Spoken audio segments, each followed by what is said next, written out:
D7 சேலஞ்சில் இன்னைக்கு உங்களுக்கு last day சேலஞ்சுன்றதுனால உங்களுக்கு ஒரு 4 சென்டென்ஸாக எடுத்துகிட்டு வந்திருக்கேன். இந்த சென்டென்ஸு உங்களுக்கு ஓரளவுக்கு ஹிந்தி படிக்க தெரிஞ்சிச்சுன்னா படிச்சுக்கோங்க. ஒருவேளை உங்களுக்கு படிக்க தெரியலனா டோன்ட் வரி, நான் பேசுகிற வார்த்தைகள் எல்லாத்தையும் திருப்பி என் கூடவே பேசி ப்ராக்டிஸ் பண்ணுங்கள். கவலைப்படாதீங்க, இது எல்லாத்துக்குமான மீனிங்கை நான் உங்களுக்கு இந்த வீடியோட எண்டில் நான் சொல்லிட்டு தான் போவேன். ஸோ இன்றைக்கி நம்ம பேசக்கூடிய 4 சென்டென்ஸாக பேச போகிறோம். ஒரு சின்ன கதையோட நான் ஸ்டார்ட் பண்ணுறேன். அதாவது, राम ने अपने परिवार के साथ तमिलनाडु की यात्रा की. राम ने अपने परिवार के साथ तमिलनाडु की यात्रा की. யாத்திரானா என்னது? ட்ராவல் பண்ணியிருக்காங்க. எங்கே? ராம் எங்கே போயிருக்கான்? தமிழ்நாடுக்கு ட்ராவலுக்கு போயிருக்கான். வஹா உன்ஹோனே தமிழ் சன்ஸ்கிருத் கி ஜலக் தேக்கி. ஜலக் தேக்கினா பார்வையிடுறாங்க அப்படின்னு அர்த்தம்.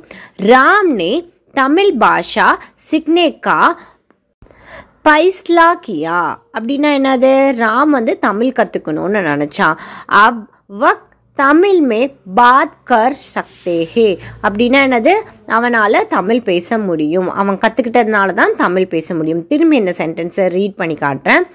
ராம் ने अपने परिवार के साथ तमिलनाडु की यात्रा की. वहाँ उन्होंने तमिल संस्कृति की झलक देखी. राम ने तमिल भाषा सीखने का फैसला किया.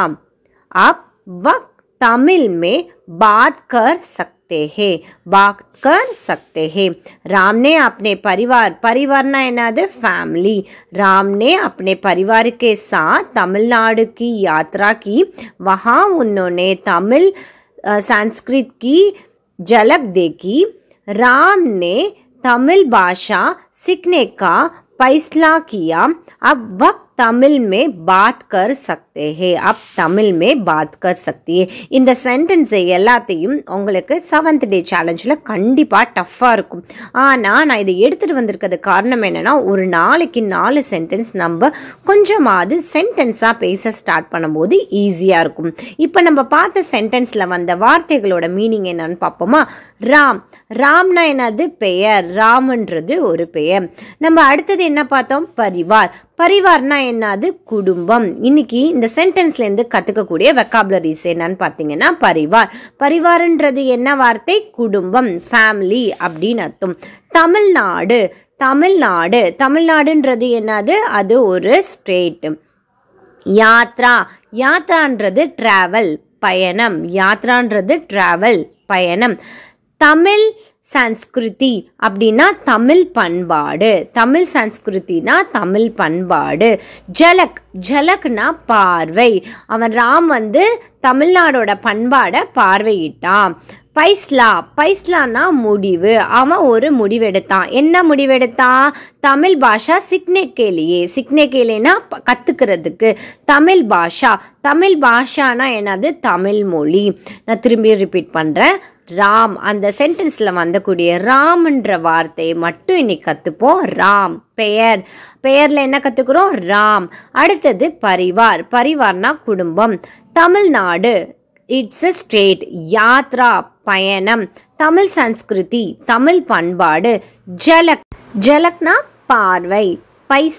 பைஸ்லானா என்னது? முடிவு. தமிழ் பாஷா, அதாவது ஒரு மொழிக்கு ஹிந்தியில் என்ன சொல்லணும்? பாஷா அப்படின்னு சொல்லணும். ஹிந்தி மொழினா ஹிந்தி பாஷா, தெலுங்கு மொழினா தெலுங்கு பாஷா. இந்த பாஷான்றது மொழியை குறிக்கும். குடும்பத்துக்கு என்ன சொல்லணும்? பரிவார். அதேமாரி யாத்ராக்கு என்ன சொல்லணும்? பயணம். அடுத்தது பார்வைக்கு என்ன சொல்லணும்? ஜலக். முடிவு, பைஸ்லா. இன்னைக்கு கற்றுக்கிட்ட இந்த வெக்காபுலரி வேர்ட்ஸ் எல்லாமே உங்களுக்கு திரும்பியும் ரிவைண்ட் பண்ணி சென்டென்ஸாக பேசி பாருங்கள். நான் கொடுத்துருக்க இந்த சின்ன ஷார்ட் ஸ்டோரி உங்களுக்கு ரீட் பண்ணுறதுக்கும் ஈஸியாக இருக்கும். At the same time meaning புரிஞ்சு பேசும்போது உங்களுக்கு சின்ன வார்த்தைகளில் மேக் பண்ணி பேசுகிறதுக்கு ஈஸியாக இருக்கும். இன்றைக்கி எடுத்துகிட்டு வந்த இந்த டாபிக் உங்களுக்கு கண்டிப்பாக யூஸ்ஃபுல்லாக இருக்கும். கண்ணாடிக்கு முன்னாடி நின்று ட்ரை பண்ணி பாருங்கள். கண்டிப்பாக இன்றைக்கி நீங்கள் பேச இருக்கக்கூடிய 4 வார்த்தைகளை நான் சென்டென்ஸாக எடுத்துகிட்டு வந்திருக்கேன். ஒரு சின்ன ஸ்டோரியாக எடுத்துகிட்டு வந்திருக்கேன். இந்த ஸ்டோரியை நீங்கள் பேசி ப்ராக்டிஸ் பண்ணும்போது உங்களுக்கு இன்னும் ஃப்ளூவன்சி உங்களுக்கு வேர்டுக்கு, அதாவது நம்ம ஹிந்தியில் பேசக்கூடிய வார்த்தைகள் எல்லாமே உச்சரிக்கிறதுக்கு ஈஸியாக இருக்கக்கூடிய இந்த சேலஞ்ச் உங்களுக்கு கண்டிப்பாக யூஸாக இருக்கும். நாளையிலேருந்து ஒரு சின்ன சர்ப்ரைஸ் இருக்குது. இன்னியோட இந்த வீக்குக்கான 7 நாள் பயணம் முடிவடைஞ்சிருச்சு. நாளையிலேருந்து என்ன கிளாஸ் வரப்போகுது அப்படின்றத கண்டிப்பாக வெயிட் பண்ணி பாருங்கள். சக்ஸஸ்ஃபுல்லாக இந்த வீக் 7 டே சேலஞ்சை நம்ம சக்ஸஸ்ஃபுல்லாக கண்ணாடிக்கு முன்னாடி நின்று பேசி பார்த்து பழகியிருக்கோம். நம்ம கற்றுக்கிட்ட விஷயங்கள் ஒன்றல்ல இரண்டல்ல, நிறைய வார்த்தைகள், நிறைய விஷயங்கள் பேச ட்ரை பண்ணோம். இது பிகினிங்ஸ் தான். இந்த பிகினிங்கில் நம்ம எடுத்து வச்சிருக்க முதல் படி நமக்கு சக்ஸஸ்ஃபுல்லாக முடிஞ்சது. அடுத்த வரக்கூடிய வாரங்கள் எல்லாத்தையும் என்ன பண்ணலாம், ஏது பண்ணலாம், எல்லாரும் நீங்களும் உங்களுக்கு தெரிஞ்ச ஏதாவது ஐடியாஸ் இருந்துச்சுன்னா கண்டிப்பாக ஐடியா கொடுத்துட்டு போங்க. அட் த சேம் டைம் இந்த 7 நாள், இந்த ஒரு வாரம் சேலஞ்ச் உங்களுக்கு எப்படி இருந்தது, உங்களோட எக்ஸ்பீரியன்ஸ் என்ன, அது எல்லாத்தையும் எனக்கு கண்டிப்பாக கீழே இருக்க கமெண்ட் செக்ஷனில் கமெண்ட் பண்ணுவீங்க, நான் நம்புகிறேன். அதே மாதிரி நீங்கள் எல்லா வார்த்தையும் இந்த 7 நாளோட விடாமல் எப்பெல்லாம் டைம் இருக்கோ அப்பெல்லாம் ப்ராக்டிஸ் பண்ணிகிட்டே வாங்க. ஹிந்தின்றது இட்ஸ் அ லாங்குவேஜ். நம்ம ப்ராக்டிஸ் பண்ணி பேச நம்மளால் ஈஸியாக ஃப்ளூவன்சியாக பேசுகிறதுக்கு நம்ம எடுத்து வச்சுருக்க இந்த முதல் படி, இந்த முதல் வாரம் வெற்றிகரமாக முடிஞ்சதுனால அடுத்த வாரம் நம்ம என்ன பண்ணலாம் அப்படின்றது ஆர்வமாக நீங்களும் வெயிட் பண்ணுற மாதிரி நானும் வெயிட் பண்ணிகிட்ருக்கேன். கற்றுத்தரேன் நான் ரெடி, கற்றுக்க நீங்கள் ரெடியா அப்படின்றத கமெண்ட் செக்ஷனில் எனக்கு கமெண்ட் பண்ண மறந்துடாதீங்க. அடுத்த வாரம் உங்களை புதுமையான ஒரு டே 7 ப்ராக்டிஸில் என்ன ப்ராக்டிஸ் பண்ண போகிறோம் அப்படின்றத கண்டிப்பாக வெயிட் பண்ணி பாருங்கள். உங்களுக்கு ஏதாவது ஐடியாஸ் இருந்துச்சுன்னா அதையும் எனக்கு கமெண்ட் செக்ஷனில் கமெண்ட் பண்ணுங்கள். அன்டில் நாளைக்கு உங்களை நான் மீட் பண்ணுறேன் புதுமையான புது வீக்கோட 7 டே சேலஞ்சில் நம்ம என்ன அடுத்தது பார்க்க போகிறோம் அப்படின்றத மீட் பண்ணுவோம். பாய் பாய், டேக் கேர்.